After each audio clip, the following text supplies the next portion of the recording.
Hi guys, it's Monday morning. I just thought I would come down here and see how all my little plants are doing after I did some rearranging this weekend. And we took out some of the bigger plants that were reaching for the lights and made some room for some of the smaller ones. So I thought I'd take you around with me. All right, so let's come over here. In the net cups, so like here I have a little tomato plant that I just recently transferred into the system, and in the net cup is a root plug. Let's see if this is showing it properly. So it's a root plug that's made out of sphagnum moss, and it's got all the little roots from the tomato starting to come through there. So you can see it's really happy in its new home, and it is kind of leaning towards the light a little bit. And back here I have a bunch of zucchini and summer squash started for the garden bundles that I'm going to be putting together for the beginning of May. So those are already starting to germinate, I can tell. And so I've got these little tomatoes here. I have seeds started inside this rotisserie chicken container. It makes a really good seed starting container. So inside I have some cocoa coir in the bottom, and it's all moist, and the top of the rotisserie container keeps the moisture inside, and that is germinating some more squash. Back here I have one of my tree collard starts that I got from Sequoia at the tree collard project, and it's starting to put out new leaves already, so that's really promising. Back here I have some miscellaneous things from when I rearranged. And I also have some chives. And this is a variety of arugula that's wasabi arugula. It's just got more of a bite to it than regular arugula. I'm really looking forward to adding that to some of my salads. I just love the flavor.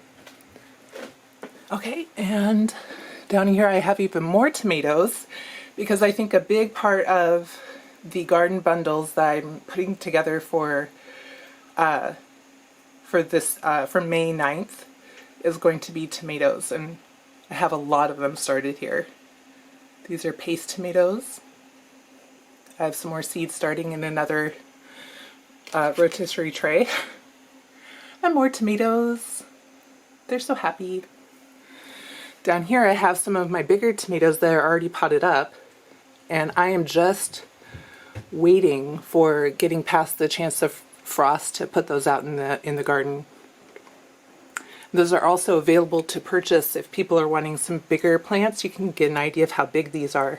They're all super healthy looking, really happy. And some more seeds started, and some that are ready to put into the cracky system once I have more room. Yeah. Okay, here's some kohlrabi that I took out of the system and put into pots because I need more room. And so as soon as the weather gets a little bit better here, these are going to go out in my garden, unless somebody wants to buy them. I'm willing to share.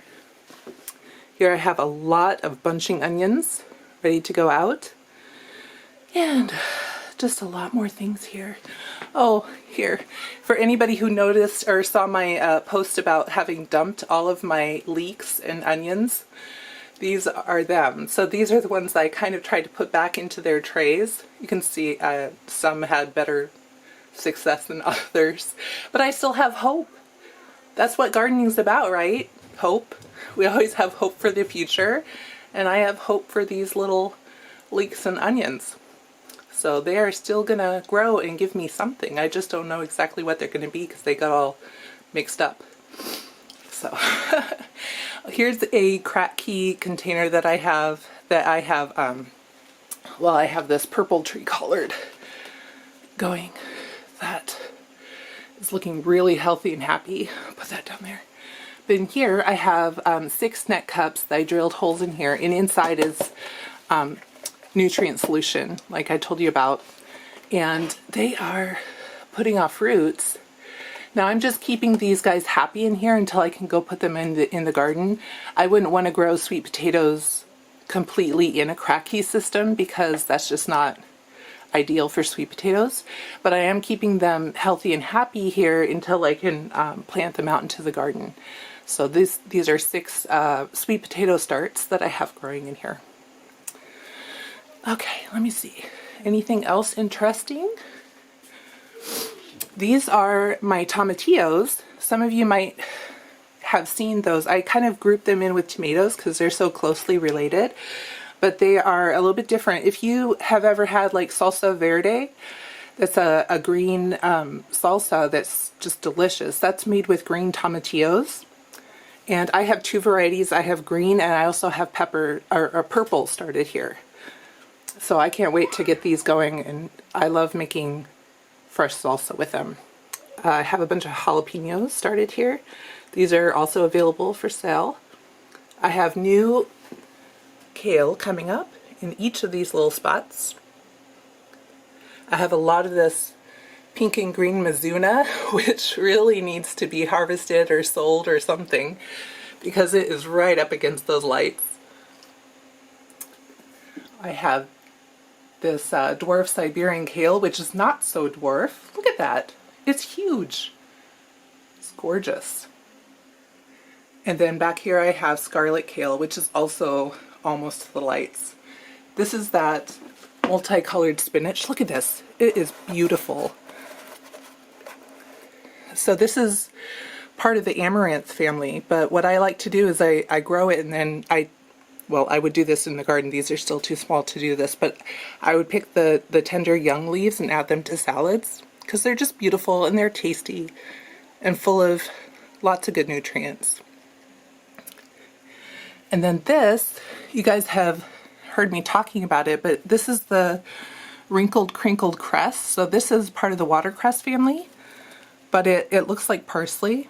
But look at that. That is beautiful. Who wouldn't want that as part of their salad? And the cool thing about adding lots of different variety to your green salads is because you get such a great diversity of nutrients. And that's what our bodies really need, especially as we're coming through the cold and flu season. The more variety of nutrients you get in your body, the better. There's the little bit of bok choy that I have left back there after I took out a whole bunch for a stir fry. And some parsley, all kinds of good stuff in here. So that's it. That's the end of my little, I want to call it a garden tour. My garden tour, and just a day after Easter in 2020. So that's it. And I'll talk to you later. Thanks for hanging out with me. I really look forward to this, and I look forward to reading your comments as well. I want to hear what you're planning for this spring. All right, bye-bye.